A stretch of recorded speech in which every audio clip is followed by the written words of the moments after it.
Rolling. Good. Anyway, I have no idea what I'm going to talk about at all. But it's interesting, you know. Memphis, for instance. Elvis Presley. Interesting individual. Why I've always felt bad for Elvis Presley? Ever since that, I think one of his best friends, a guy named Red, wrote a pretty nasty book about him. Really? Yeah. I've never heard about that. Yeah. And did I mention that the first time I got a haircut in Memphis, the barber told me that he was out 3 o'clock in the morning smoking a cigarette and Elvis came by on his motorcycle and hung out with him a little bit. Really? Yeah. Wow. It makes him real. Yeah. Yeah, he doesn't because seem I'm real. not from Memphis originally. You know what I mean? And an elderly gentleman that Quinto introduced me to at the Slider Inn told me that his wife used to board a girl that Elvis used to date. So he'd pull up in his convertible and honk the horn. And he went up to the car one time and he said, "Young man, you walk up to that door and you knock on that door." You know what I mean? Yeah. And Moonbeam's brother, who was a bellman at the Hilton, when Elvis Presley's, he only played at the Hilton. He didn't play anywhere else. And Steven, his name was a bellman at the Las Vegas Hilton. And Elvis Presley always used to ask for him. And he used to bring him pop and Quaaludes, his private elevator. In fact, I tell people all the time that the expression Elvis is in the house comes from the Las Vegas Hilton. I'm not 100% sure, but I'm 99% sure. Because it was worked out when Elvis played Vegas, he only played at the Las Vegas Hilton. And the expression in the hotel was Elvis is in the house because they all knew they were going to make money. The town probably did $100 million while he was there. You know, but that's, I think, where that expression came. But I always felt bad for him. I got to just finish this. I always felt bad for him, especially after he had a daughter that he couldn't take her to have an ice cream. He couldn't go to a movie theater. He couldn't go to dinner with his wife, his mother, his father. It's like, as popular as he was he really punished? And then it broke my heart. That the way he died, you know, especially after my brother Lorenzo told me he cut his hair in Fort Dix, New Jersey, before he was shipped to Germany, and I have to believe my brother. He cut Elvis's hair? Yes. Before you got... Fort Dix. Wow. In fact, Aldo said, "Oh, no, they made a big deal when they cut his hair because he was in the military." Yeah, in the beginning. But before he was shipped to Germany, he went to Fort Dix, Army base. And my brother Lorenzo worked for a company named Di Donato. They charged the government 75 cents a haircut, and my brother got a quarter. I remember him coming home with quarters all the time, you know. Yeah. And then something happened. I don't know. I think the guy's nephew my brother called it playing the piano when a guy robs the register. Back in the day when there were the buttons that you press. Yeah. So he told him, he says, "You like to play the piano." It was the guy, the owner's nephew of the company, of the guy who had the contract with the government. And I think my brother and him had an argument. I think my brother broke his arm. Something like that. I guess he got fired, you know. But kind of like, you know, just Michael Jackson had to do the same thing. Yeah. He had to bury himself, you know. Although Michael Jackson would go shopping. Elvis was too popular to do anything. Yeah, with Michael... It was a bird. You ever hear the expression, a bird in a gilded cage? What does that mean exactly? You have all the luxuries, but you're in a cage. Oh, yeah. You know what I mean? I made a comment to someone one time about clothing, a woman. And I said, now think about if you had all the fashions in the world, the best dresses, the best outfit, the jewelry, et cetera, but you're all by yourself and there isn't anybody around. It's no good. It's all about sharing. Yeah. You know what I mean? My mother loved Elvis Presley. You know, well, my mother liked Dirty Dancing. I mean, she loved the movie. You know, because she was young at heart. Yeah. You got to be young at heart to make it through life with quality. To have a quality life, you have to be young at heart. It's a strange thing that all my children were in the service industry, bartenders, servers, etc., etc. And I actually tended bar back in the day. I started at a place, a Holiday Inn in Trenton, New Jersey. Wow. And not to throw this in, but Frank Sinatra once played in Trenton at a place called the War Memorial Building. And there was 2,200 seats. He didn't fill the seats. And he said he would never play Trenton, New Jersey again. I mean, as popular as he was, he couldn't fill 2,000 seats. You know? Yeah. But I tended bar. And one time I tended bar for a Trenton's Chamber of Commerce. You know, a party, men, women, etc., etc. And I had like a portable bar that they push into the room, and the bottles have a clicker on it. 1 drink, 2, 3, so they clock you. Yeah. You know, this was a union. They don't trust you. Union operation, like union bartenders. Oh, okay. You know? And but the point is, apparently they had a speaker there. But everybody's partying, drinking, who's going to grab who, and, you know, et cetera, who's a widow, who's a widower, or maybe, you know, who flirts with who. And I think I'm the only one that paid attention, actually. So I'm behind this small bar, and this guy's talking. Excuse me. It was called transactional analysis. And he talked about that we all have 3 tapes in us. We have the child, and we have the adult. When we can blend those 2 tapes into one, where we can blend the adult and the child, and that's what he called it, transactional analysis. I never forget. It was like a lecture.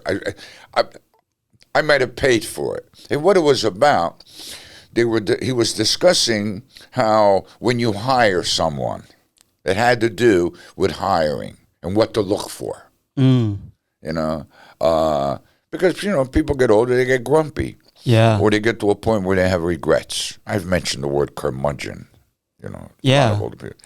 But anyway. And do you feel like, I think an important thing about being young is like the ability to learn. And I think that's a good thing to keep as you get older, right? Well, you know, it's a funny thing that you just said that, because I mentioned something today that some people are hard to teach. For some reason, they don't want to learn. Do you have to pay to learn? Think about that. Is college a long loaf on daddy's dough?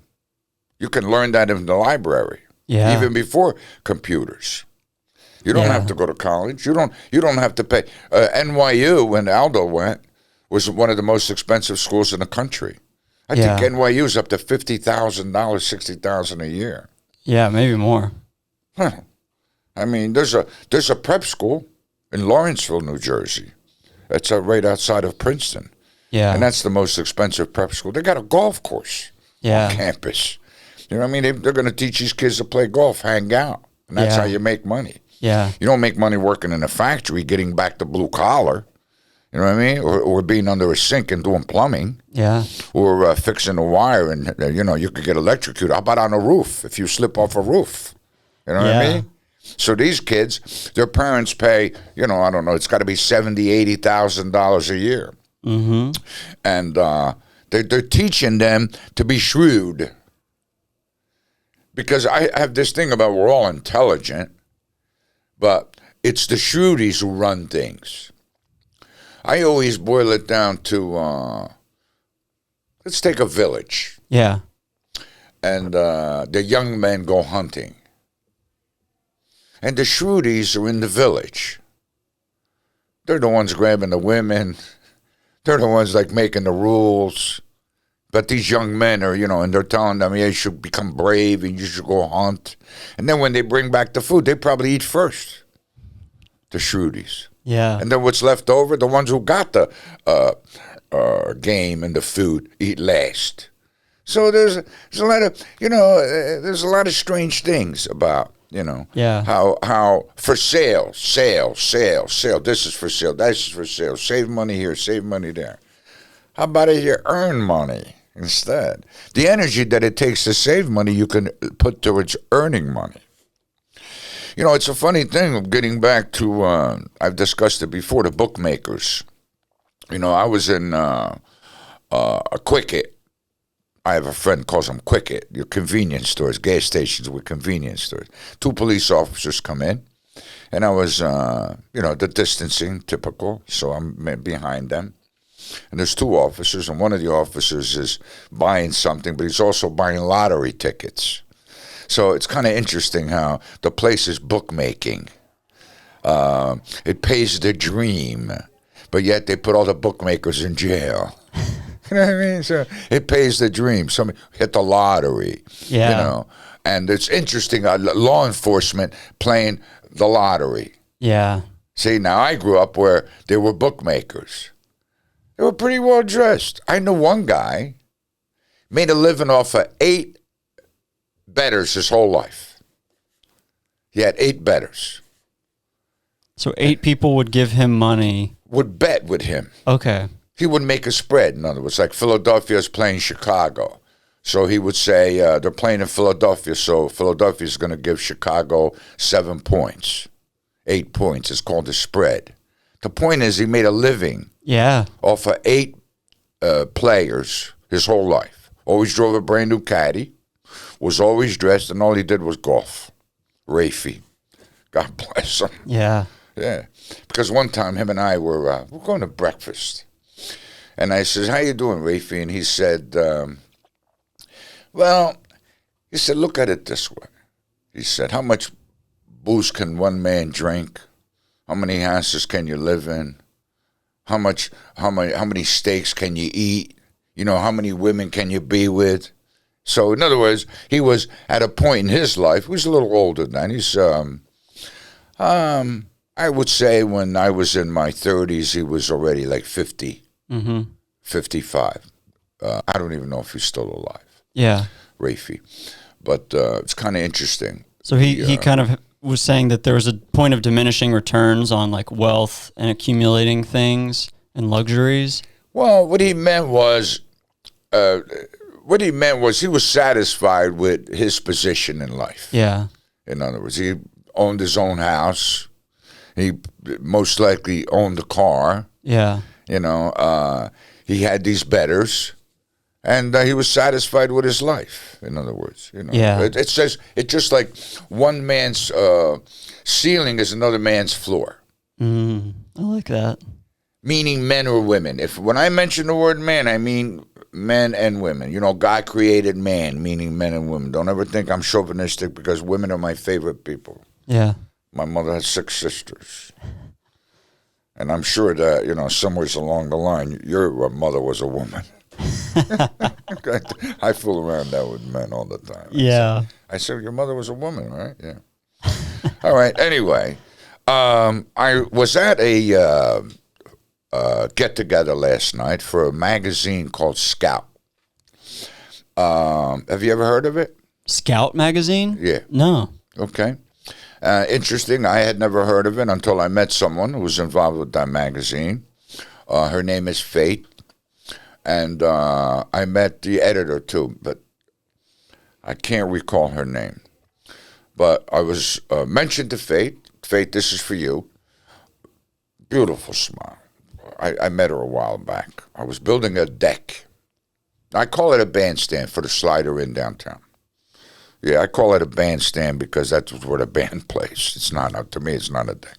So, and I told her about a podcast, and I said, what would you like me to talk about? And she mentioned about the running of the bulls in Pamplona.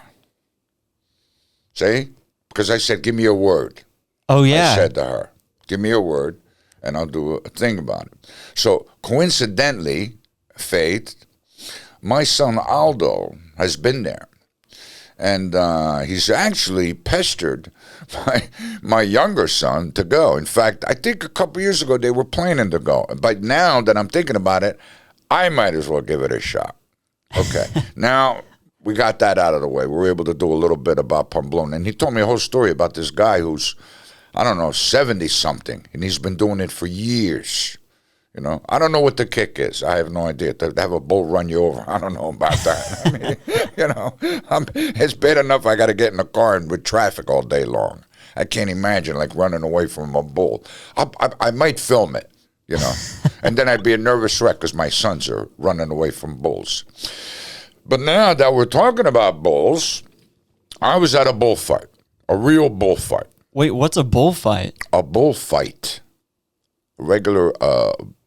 Where the matadors kill the bull. Okay. That's called a bullfight, right? Yeah. In Palma de Mallorca, Spain. In fact, I ended up with the ear of the bull they killed in my tub. In your bathtub? In the tub. Well, I was on my honeymoon. So we met this couple, right? You know, back in the day, you went on a tarmac to go to the plane. Yeah. A little bus shuttled you to the tarmac. So there was this couple on the bus. Don, his last name is Dalia. I can't think of his wife's name. It's terrible. So anyway, when we went to the bullfight, I don't know. Somehow we worked it out. I said, get the ear. And he paid 200 pesetas for it, which was, I think it was $3. So he said that it was in his tub, right? So he said his wife opened the curtain and freaked out, you know. So he says it's starting to stink. I says, all right, I'll come and get it. I went and got it. And I put it in the tub and I put salt on it. Put a lot of salt on it so it wouldn't stink. And then, on your honeymoon? And then my wife saw it and she freaked out. So we got rid of it. How big was a bull's ear? About that big, you know, pretty big. Okay, yeah. Cut off, you know. But I think they cut it off and they throw it into the crowd. Mm-hmm. It's a brutal scene. Yeah. Okay? Yeah, how was it like watching that? I was never go again. And another thing, too, America. Sangria, as we know it, is that drink with all that fruit in it, this and that. It's not. Sangria is a very, very dark, bloody red wine. Because sangre is blood. And that's why it's called sangria. And I was told that before I entered the arena for the bullfight. So here's how it is. I'm sitting in the bleachers, right, watching a bullfight. Now, the first thing that happens is men on horseback ride up to the bull and stick these arrows in him about this long with some kind of flower on the end of it. By the time they get done with the bull can't pick his neck up. Then a guy comes out in tights with a red flag, and he puts a spear in the bull's head this long. And that's it. It's brutal. It's brutal. Yeah. It's I can't say inhumane. The bull's not human, but that's not the point. Yeah. But then we eat hamburgers. Yeah. Where do we get hamburgers from? Yeah. You know, and in Spain, I ate hamburgers a lot. It was a simple meal. And beef soup. And beef soup. It was a great experience, Spain. Yeah. People are really detached from livestock and food and meat and all of that production side of it. I always think about when people eat like 20 chicken wings. It's like, imagine if you had to rip those wings off a chicken and cook it. I've watched my family kill chickens. Yeah. I've watched my family pluck chickens. My grandfather was a chicken proctologist. He would my mother told me, he would stick his finger up the chicken's ass. After the third day, if he didn't feel an egg, she was soup. Oh, yeah. I kid you not. I kid you not. I have watched them snap the chicken's neck. Yeah. Pluck the chicken, you know. But you know what I mean? If you had to do that every time, you want 20 wings, you got to kill 10 chickens. That's a lot of wings. You'd think about it differently, right? Well, Quinto is a vegetarian. Yeah, so am I. Maybe that's why I'm preaching you so are much too? right now. You don't eat meat at all? No. Oh, wow. How about that? I still do. But I'm giving it a lot of thought. How about fish? You eat fish? I don't eat fish. But Not I'll fish say either? no. But mine's not very ethical. I'm only a vegetarian because my girlfriend's a vegetarian. It's just easier. Ah, I got you. Yeah. Oh, yeah, when you go shopping, you can't be buying hot dogs and hamburgers and sausages. And then once you do it for a bit, it's actually kind of enjoyable. You start to not miss it. I lived in a different world. Yeah. You know? When we first came to America, my father was raised. My father's people were farmers, and my father can butcher. In other words, he can. I've watched him skin a lamb. Yeah. I've watched him. So one day in Pennsylvania, Scranton, Pennsylvania, he brought home a pig about this big, a piglet. Okay, that piglet started hanging with me and my friends, like a dog. So I said to my father, I says, he follows us wherever we go. He says, that's okay. He goes, because he's foraging. They'll eat acorns. Pigs will eat hardly everything, acorns, et cetera, et cetera. And in fact, I knew people that had a pig farm in South Jersey in Cumberland County, and they had a contract to collect the garbage in Atlantic City. You'd be surprised how much of that they fed to the pigs. I mean, as far as like waste from restaurants and stuff. Yeah. And but anyway, getting back to my pig story, I kind of liked the pig. He followed us around, and guess what? He got that big. Can the camera catch that? Yeah. All right, that's okay. He got pretty big, okay? After he got pretty big, I watched my father. This is disgusting to some people. Now, to me, it wasn't. And I was only about 10. Yeah, about 10. And he put him on a bench in the basement, and he put a knife through his neck, a knife this big. And underneath the pig, he had a can that collected the blood, and he made a sausage out of that. Wow. It's amazing how much you can eat from a pig. Yeah.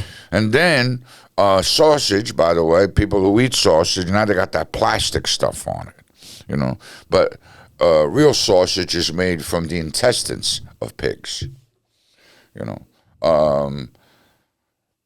going to hate me. My father used to buy a lamb 30 days before Easter, fatten it up, and then butcher it. And we would eat it. Yeah. But that's how he was raised. Yeah.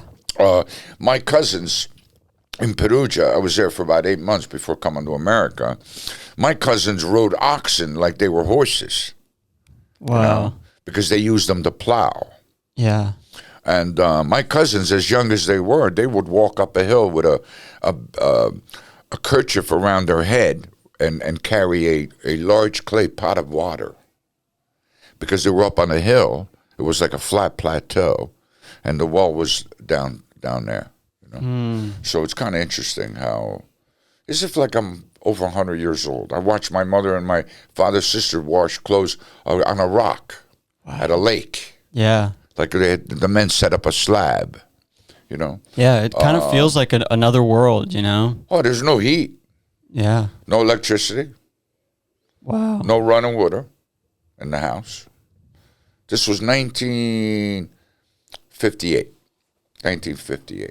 But in Sardinia, we had running water and lavatories and heat, et cetera, But the bedrooms are on top of a barn because the animals, the heat. Mm-hmm. I don't know where I'm going with So this. hold on, you grew up like in a barn? No. Before I came to America, I spent 8 months with my father's people. Oh, yeah. In Perugia. It gets very cold there, by the way. I've heard stories where wolves have come through a window. To get warm? Yeah, for whatever. I heard a story like that one time. And it was a very, very interesting experience. I mean, they woke me up at 5 a.m. to go tend to sheep up and down the hill, to tend to pigs, or you got to go to the root cellar to get vegetables. and sausage or whatever. Everybody worked. They didn't buy things. They made clothes. I watched two guys stay in a barn. They traveled with it. They had a big pole and a box, a long box that they carried. And I watched them with a knife, with knives and a hatchet, make straw back chairs. Wow. Yeah. And then the women knitted them sweaters, gave them eggs, the side of beef, et cetera, et cetera. It was a wonderful, wonderful, wonderful experience. The great room was huge. You could actually, it was all stone. You could take a hose to it to clean it.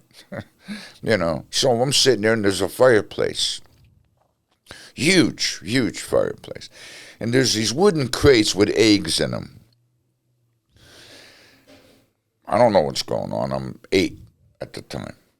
First time I had popcorn in my life. So we're sitting there, and my aunts are knitting, my mother, whatever, they're sewing. They're always doing something with their hands, the women. They don't just sit.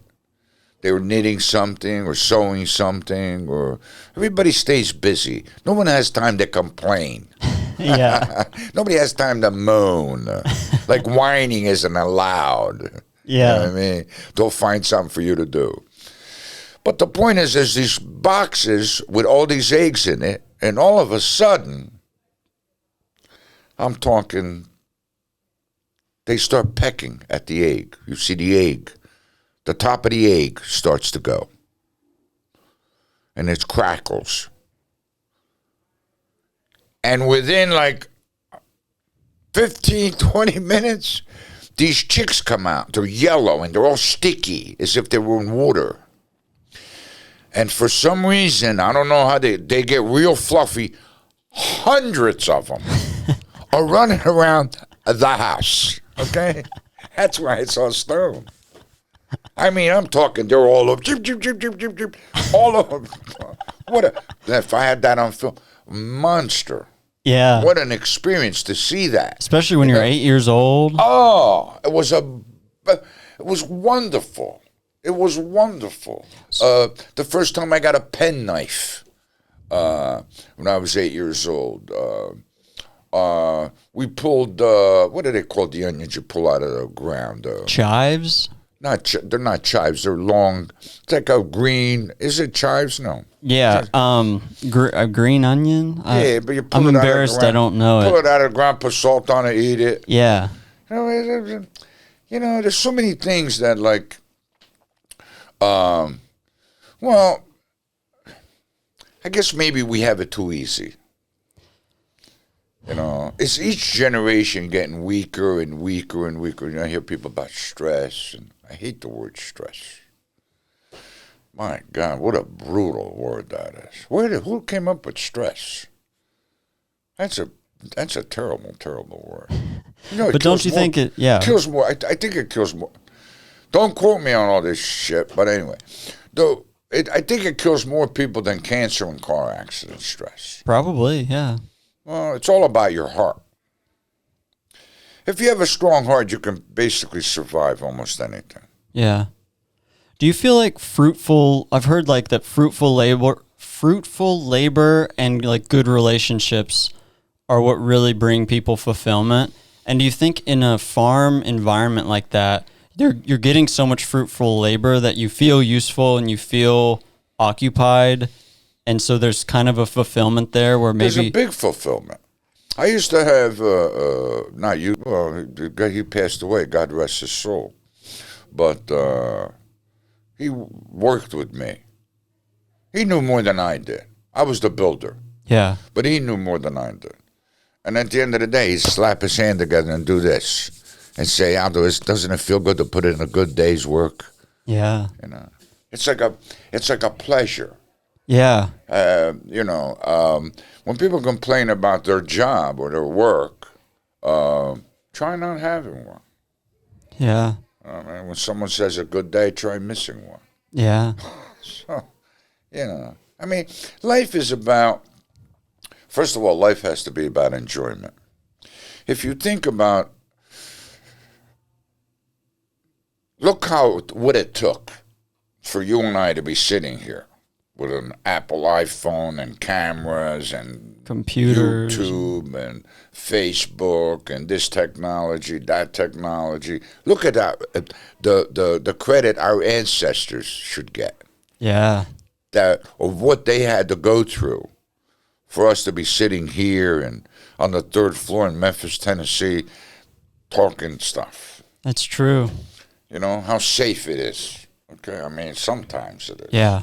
You know, but you always got garbage. You know, every city has garbage. Ignorance is garbage. Poverty is garbage. You know, but, I mean, we live in a country where it's up to you. You know, no one should complain. If you're sick, it's one thing. If you have a terminal sickness, that's one thing. Your history. Nothing you could do about it. I always think about, you know, people sometimes think about wealth. If you could live longer with wealth or you get better medical care, et cetera, et cetera. I think about Paul McCartney's wife, who he loved dearly, who died of breast cancer. I think her name was Linda. Yeah. He was worth $1 billion. Nothing he could do. Nothing I could have done for my daughter. There's nothing. Sometimes you catch a bad break.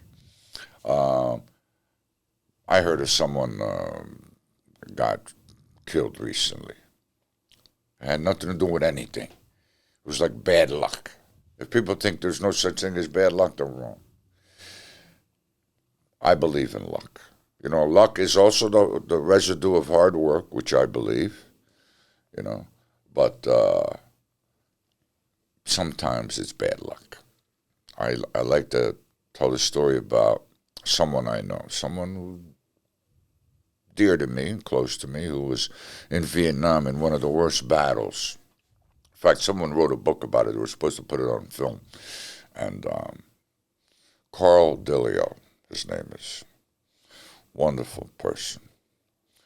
And he told me about, he was in one foxhole with someone, and there's, you know, maybe 20 yards away, there's another two guys in the foxhole, and he saw their bodies and parts flying in the air. They were mortared. It was a vicious, vicious battle in Vietnam. And that's bad luck. Yeah. Because they the ones who got hit, and he didn't. And he was there. You know, it's like sometimes I'm driving, and there's an accident that just must have happened. And I'm thinking to myself, maybe I hesitated, maybe it could have been me. Maybe that 5 minutes I stopped at a store, you know. It's like, you know, that's why you got to be careful. One time, Quinto, my youngest, was on a job site with me. I had a couple men working and putting brick pavers down on a sidewalk. And Quinto was about, I don't know, maybe old enough for me to communicate with him. Maybe 5, 6, something like that. And I remember him tripping over the bricks. And I said to him, I says, I want you to always remember when you go through life as if you're going through on a construction site, to be careful. Yeah.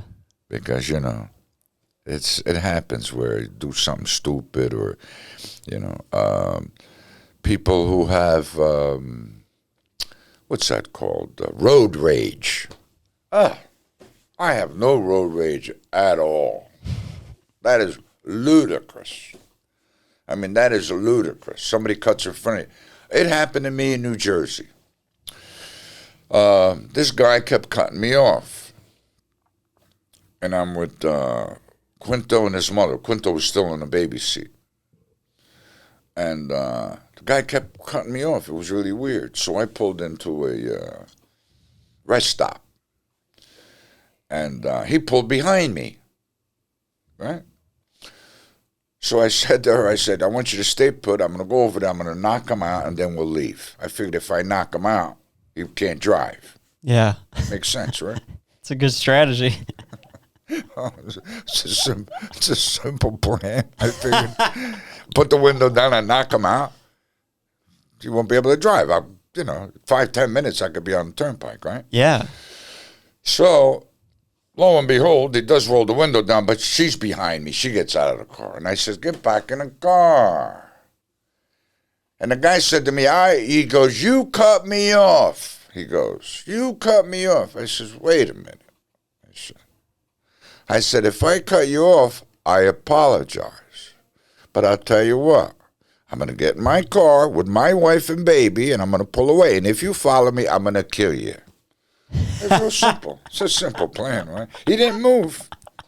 I convinced him he shouldn't move. Oh, that's awesome. What else? Yeah. I didn't mean to cut him off. Yeah. But he's not supposed to. Two wrongs don't make a right. Yeah. If I've always said this, if I'm arguing with someone, we're having a discussion. Let's say a discussion. Now I'm 100% correct. He knows it, and I know. But for some reason or another, I lose my temper. I'm wrong. Yeah. It's irrelevant whether I started out right. That doesn't mean nothing. You can't get angry. My dear, dear, dear Aunt Anita in Sardinia, who's still alive, my mother's younger sister, one of her younger sisters, used to say to me that dogs get mad, people get angry.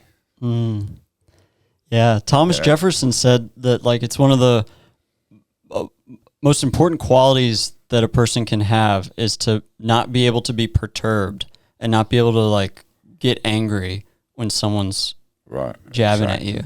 Yeah. If you can stay calm and cool in pretty much any situation, just knock them out.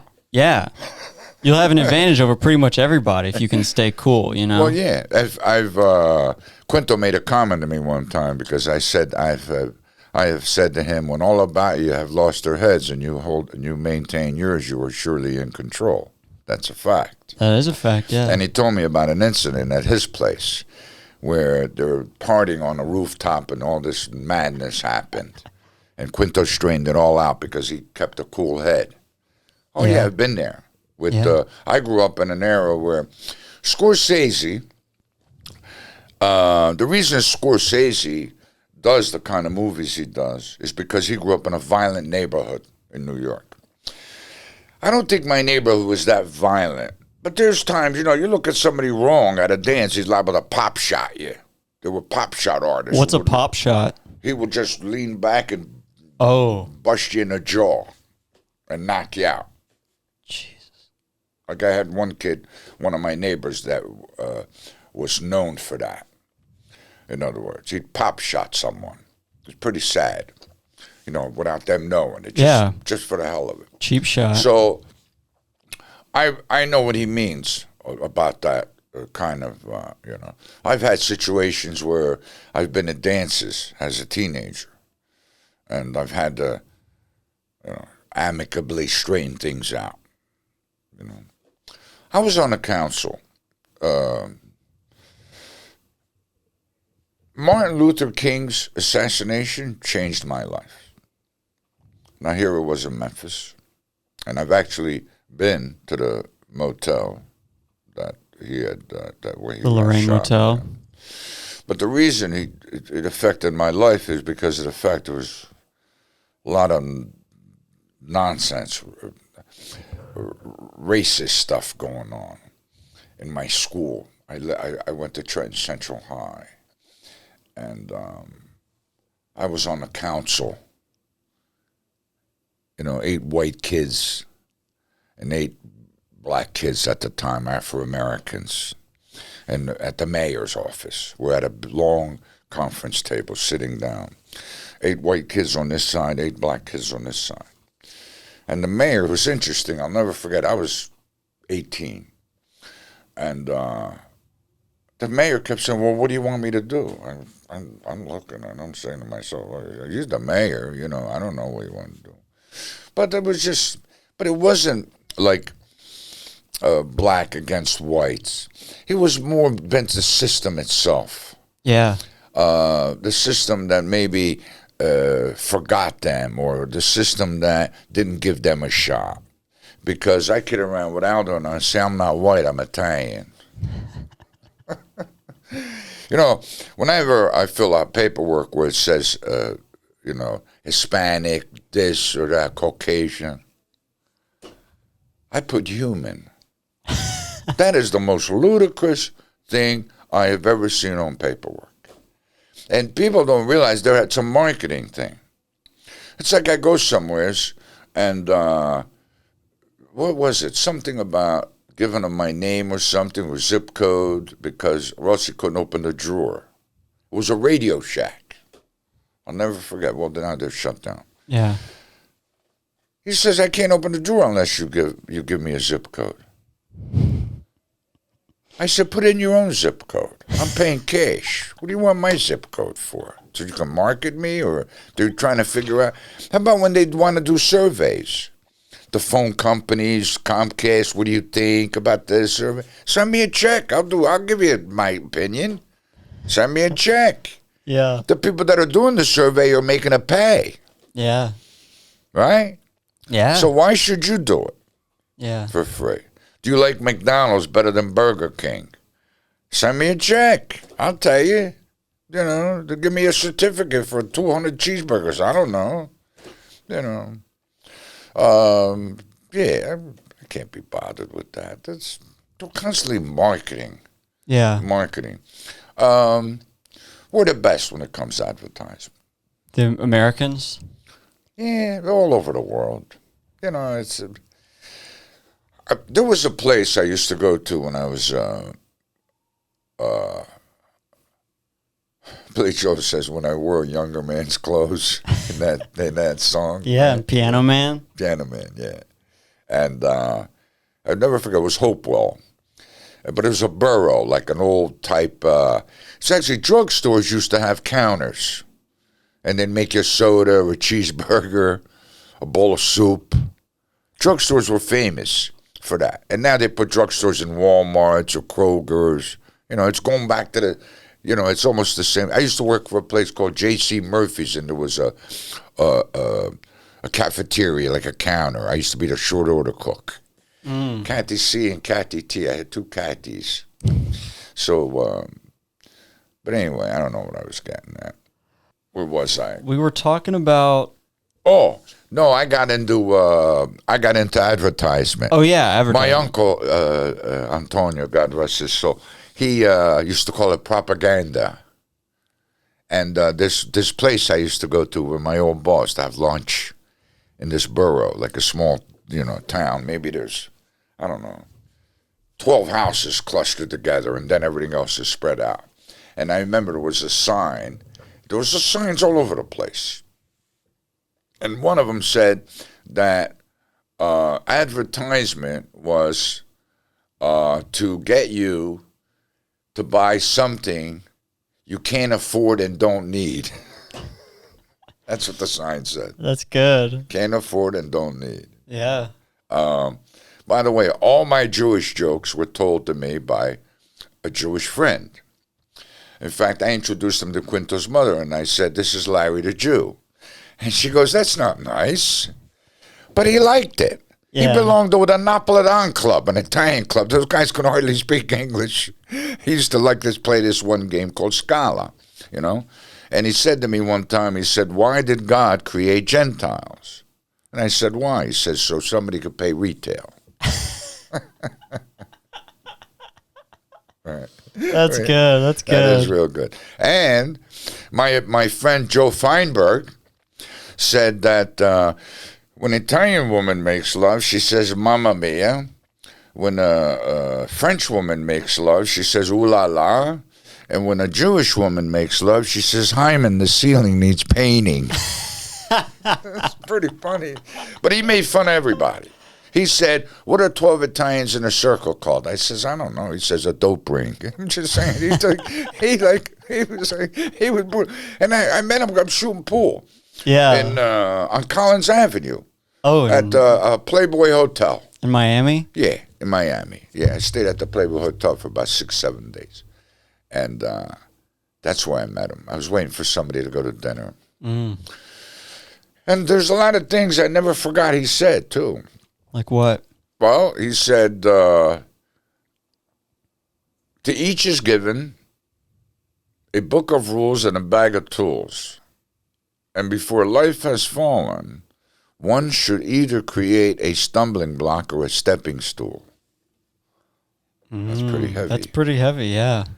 When is a song a song? When? When it's sung. Mm.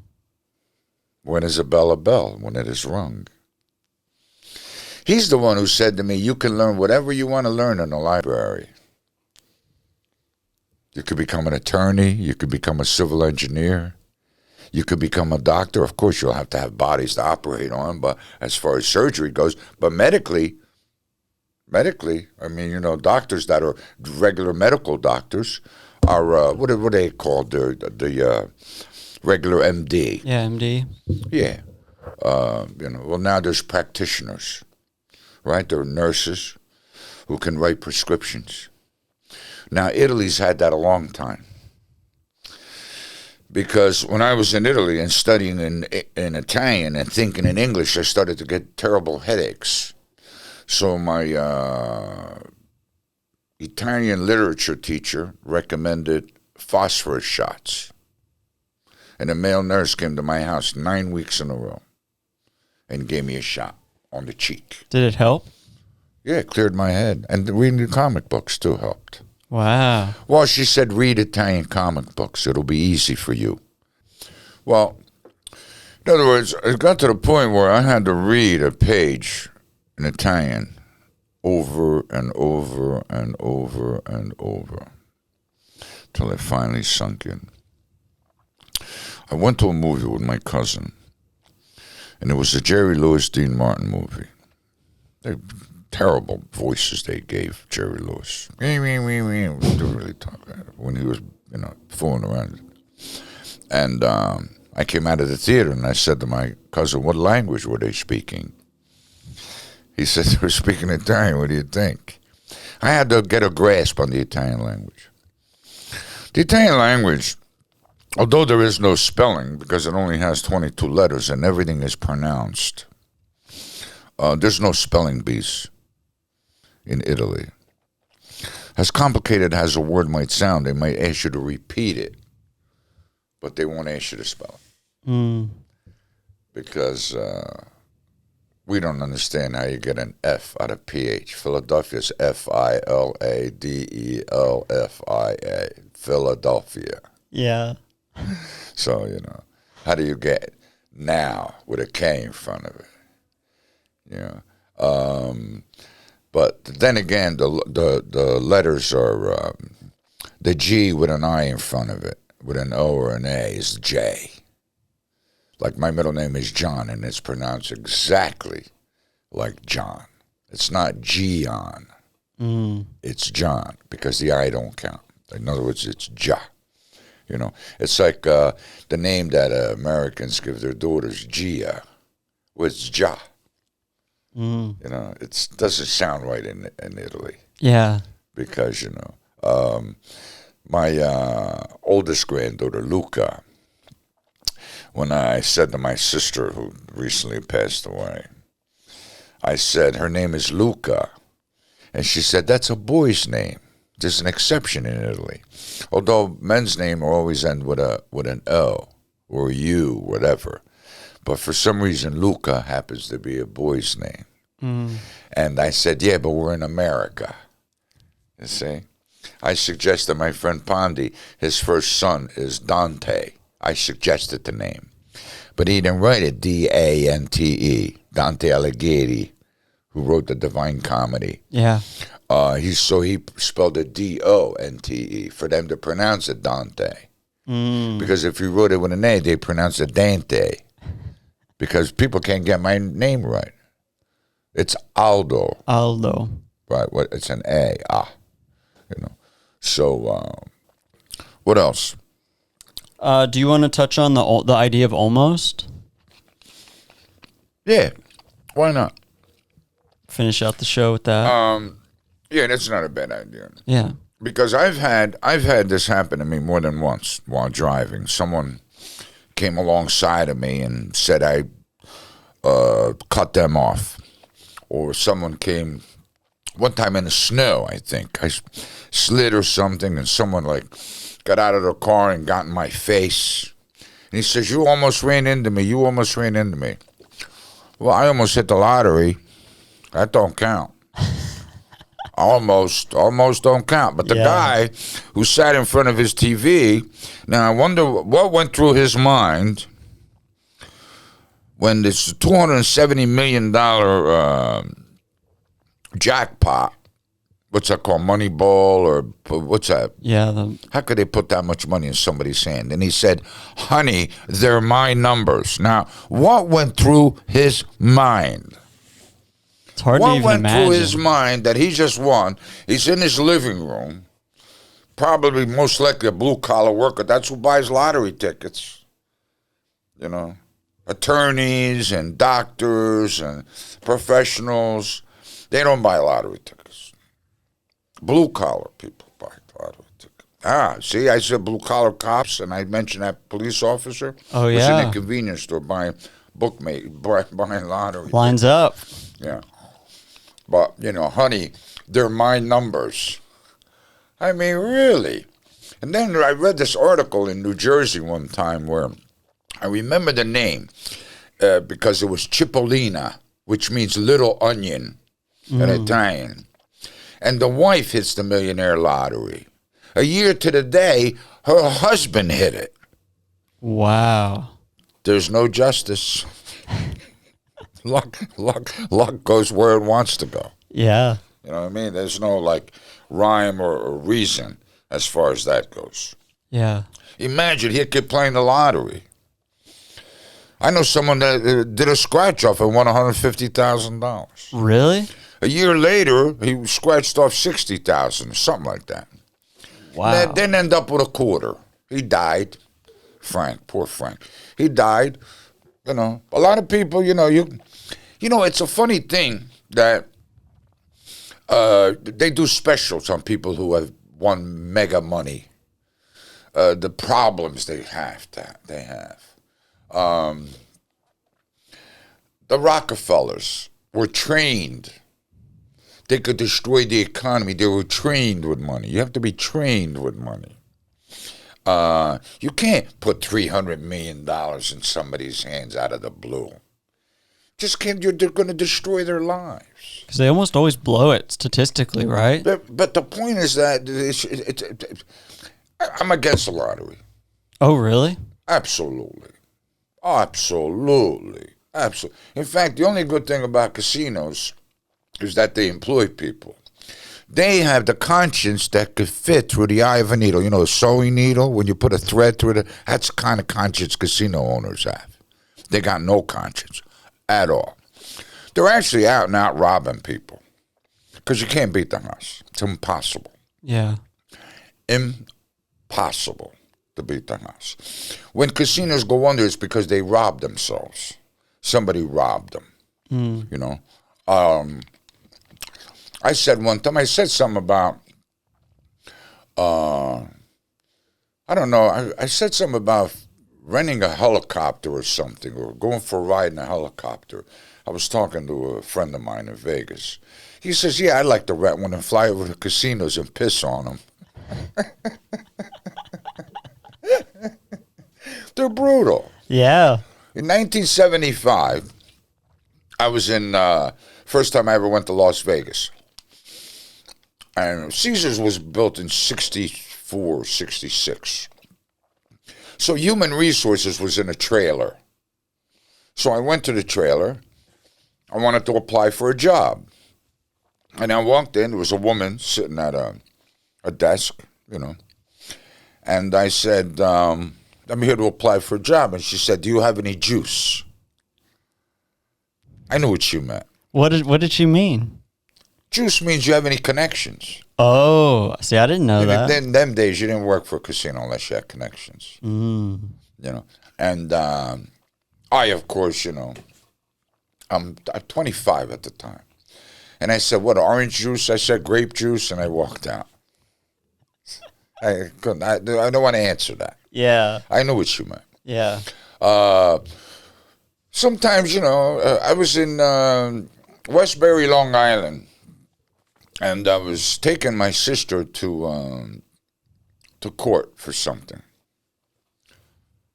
Didn't work in her favor anyway. And I got a little lost before GPS, and I pulled into a gas station. I got out, and I said, to the guy up front, whoever he was, and I said, which is the quickest way to Westbury? And he said, by plane. I walked away. That's why people don't like to stop. God bless GPSs, whoever came up with GPSs. Yeah. When I was a kid and in business for myself, I worked during the day and I went on estimates at night. Sometimes I'd go for hours and hours. One guy just wanted to have a glass of beer with somebody. I went 3 times. Finally, I said, you're not interested in getting any work done. You just want to have a beer with somebody. He'd have you come out. I'm telling you, after the 3rd time, it dawned on me. I'm young and naive. I need to work, right? Then it dawned on me that he didn't want to get the floor done. But I've never put free estimates on a card. And I recommend it to young people to go into business for themselves. Don't ever put free estimates on your business cards. People will call you to pick your brain. Yeah. You know what I mean? You make a design. They want you to leave it. One time, me and my brother were estimating a job, and the guy wanted to put a hot tub in and move this wall and do this and do that. So I wrote it all up and designed it all, At the time, it was about maybe $9,000 job. But I'm going back to maybe 40 years ago. And the guy says, yeah, can you leave out the layout and all? I says, well, I'll leave it, I said, for $350. He goes, well, what do you mean?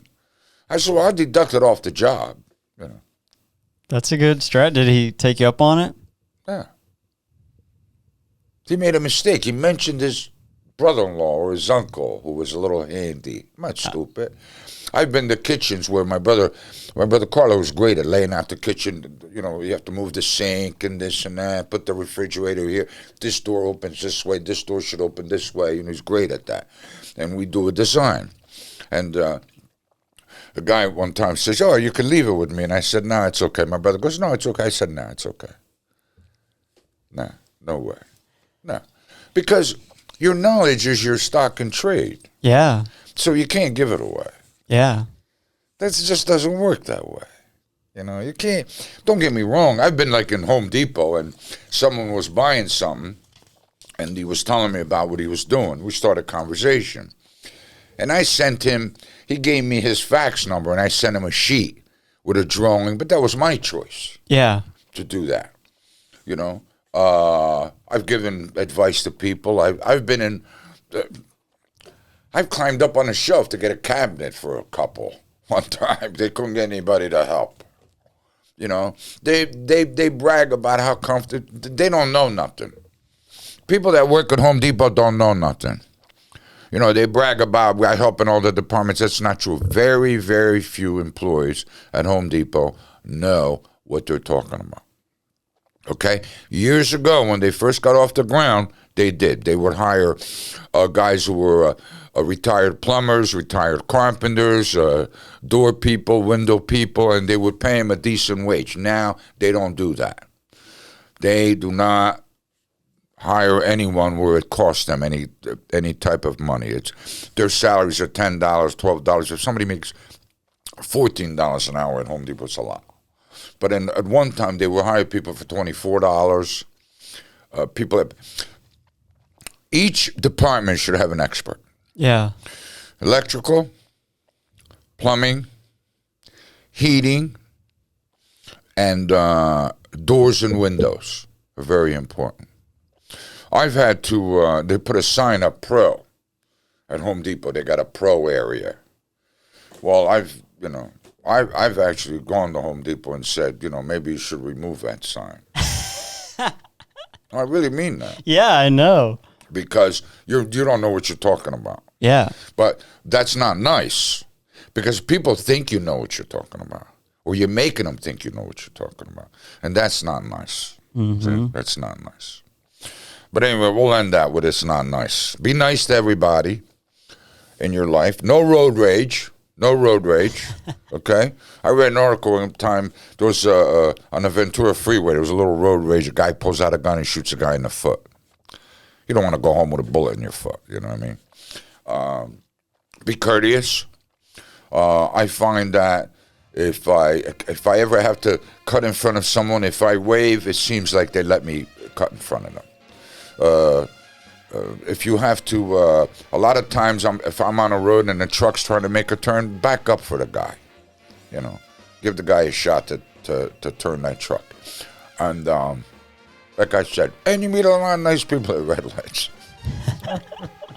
I had a girlfriend, not a girlfriend, just a friend one time, and I'm driving and she pulls the window down. It was summertime. And she looks over, she goes, "You meet the nicest people at red lights." It's just, I don't know why she said it. But That's funny. Anyway, have fun with your life. And I don't know what the title of this show will be, but Alec and I will figure it out. So, again, I have to say thanks for listening. And to all the people I care about, you know who you are, and the people that care about me. Okay?